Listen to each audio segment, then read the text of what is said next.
네, 조정현민 TV의 세금 폭탄 시리즈 함께 하고 계십니다. 오늘도 안성희 세무사님과 함께 말씀 나누겠습니다. 어서 오십시오. 네, 사모님 안녕하세요. 예. 안녕하세요. 안성희 세무사입니다. 지난번에 굉장히 좀 저로서는 충격적인 이야기였어요. 아, 그래요? 그러니까 네.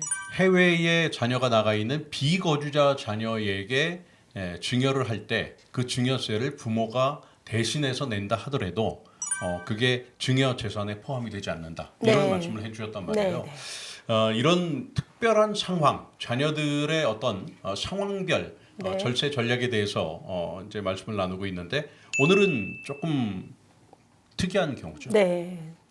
장애인 자녀가 있는 경우에 네. 또 절세 전략이 따로 있다. 네. 어떤 겁니까? 그러니까 이제 아무래도 자녀가 장애가 있거나 여기서 예. 이제 장애인에는 상시적인 치료를 목적으로 하는 상시적인 예. 치료가 필요한 중증 이제 그 질병이 있는 경우도 포함이 됩니다. 아. 이제 그럴 경우에는 부모 입장에서는 아무래도 안정적인 생활비, 내가 없더라도 자녀가 이제 안정적으로 생활할 수 있는 거에 대한 걱정이 가장 클 수 있잖아요. 그렇죠. 네. 그래서 이럴 경우에는 장애인 자녀가 있는 경우에는 신탁을 활용하는 경우 자녀가 증여세도 납부하지 않고 상속세도 절세될 수 있는 그런 방법이 있습니다. 장애인 신탁이라고 이제 네. 이야기를 하는 그런 네. 신탁을 이용해서 네. 그 재산을 물려주게 될 때 네. 그 좋은 전략이 될 수 있다 네. 하는 그런 얘기예요. 네. 어떻게 준비를 해야 됩니까? 우선 이제 장애인 신탁은 이제 두 가지 방식으로 신탁을 할 수가 있는데요. 네.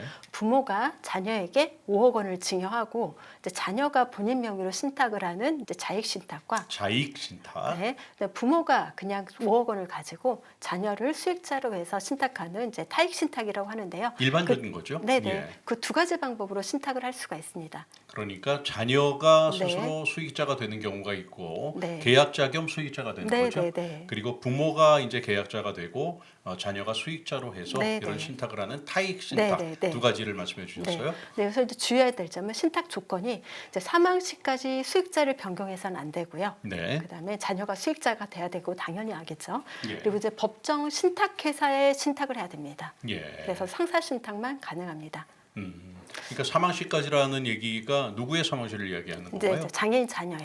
장애인 네, 자녀의 네. 사망시까지 네. 수익자 변경은 하지 못한다. 네, 네, 네. 이런 말씀이고요. 네네네. 예. 자익 신탁, 타익 신탁 어느 정도까지 그 증여세가 부과되지 않는 거예요? 그러니까 자유시대 타이시탁 모두 이제 5억 원까지는 증여세가 과세되지 않습니다. 그러면 일반적인 경우는 어떻게 됩니까? 예를 들어서 장애인이 아니다. 그럴 그러면 경우에 이제 증여세 과세가 되죠. 증여세 과세가 네. 예를 들어서 5천만 원 정도까지는 네. 비과세지만 그 네. 이상은 과세가 되는 건데 네, 네. 신탁을 이용해서 장애인 자녀에게 증여를 하게 될 때는 5억까지 네네. 비과세가 될 수 있다 네, 이런 네. 말씀이고요. 네. 예. 근데 이제 다만 이제 주의해야 될 점은 예. 이제 장애인 신탁 같은 경우에는 이제 경증 장애인 경우에는 원금 인출이 불가능합니다. 원금 인출은 안 네, 되고 네. 근데 다만 이제 경증 장애인이 아닌 경우에는 뭐 생활비라든가 치료비 목적으로는 원금 인출이 가능하고요. 예. 그다음 중도 해지를 하거나 이런 거에 대한 이제 사후 관리 있으니까 이제 이런 것들을 주의하셔야 됩니다. 장애인 자녀가 있는 경우는 신탁을 잘 활용해서 네. 절세 전략을 갖추는 게 필요하다 네, 네. 이런 말씀을 해주셨고요. 근데 이게 이제 상속세 측면에서 이제 중요한 거는 예. 이제 증여 시기하고 관계없이 상속 재산에 무조건 합산되지 않습니다. 원래 증여 시기가 굉장히 중요한 거잖아요. 네네. 10년간 네, 네. 5천만 원이니까. 네, 네. 그런데 이런 장애인 자녀에게는 상속 재산에 합산되지 않는다. 증여 네, 시기와 네. 상관없이. 네. 그것도 이제 중요한. 사망 그러니까 부분이네요. 직전에 이제 5억을 신탁을 한다고 하더라도 예. 요거는 상속 재산에 합산되지 않고 자녀는 증여세도 과세되지 않고 네, 이제 그렇군요. 이렇게 활용할 수 있습니다. 예. 지금 굉장히 중요한 포인트가 두 가지예요.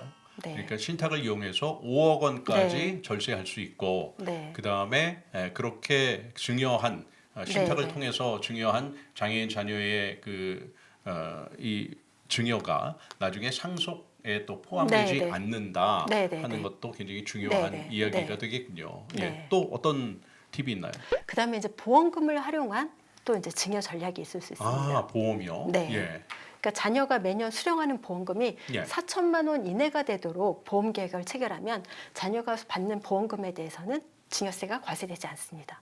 원래 보험금을 받게 될 때 네. 본인이 계약자라서 본인이 계속 낸 거라면 당연히 뭐 증여세랑 네, 상관이 네, 네. 없는데 네. 부모가 대신 내준 거라면 네. 나중에 보험금을 받을 때 네. 증여세를 내야 되는 거잖아요. 성모님 이제 많이 하시네요. 아, 예. 뭐 저도 그래도 언론사 상무인데. 네네네네네. 어쨌든 그런데 네네. 그래서 네. 4천만 원 이내에 매년 네. 그 4천만 원 이내의 보험금을 받는다 하더라도 증여세가? 증여세를 안 낸다. 그러니까 이제 자녀 같은 경우는 아. 안정적으로 계속 생활비라든가 이런 거를 받을 수가 있는 거죠.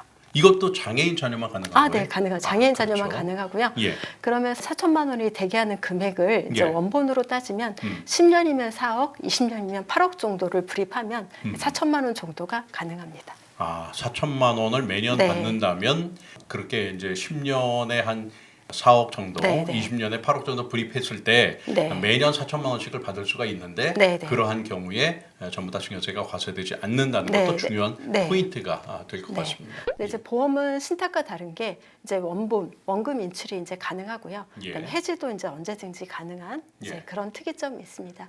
근데 이제 보험 같은 경우에는 자녀에게 계속 이제 4천만 원이라는 4천만 원 이내의 금액이 계속 이제 쌓일 수 있는 금액이기 때문에 저는 이거는 이제 최대한 빠른 시기 내에 실행하실 걸 권해드립니다. 이런 보험은 연금 보험 같은 것들을 아, 네, 네, 얘기하는 네, 맞습니다. 거겠죠? 네, 네. 예, 예. 장애인 자녀를 둔 부모라면 장애인 신탁이나 아니면 자녀를 수익자로 하는 이런 보험을 잘 준비해 보는 것도 좋을 것 같습니다. 그밖에 어떤 특별한 상황이 있는 경우에 또 증여세를 절세할 수 있는 전략들이 있을까요?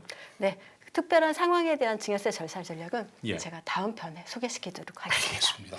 네, 이번 시간은 장애인 자녀가 있는 경우에 어떻게 절세 전략을 우리가 갖고 갈 수 있는가에 대해서 알려주셔서요. 네. 장애인 신탁을 이용하라 그리고 네. 보험을 이용하라 이런 네. 이야기로 오늘 마무리하도록 하겠습니다.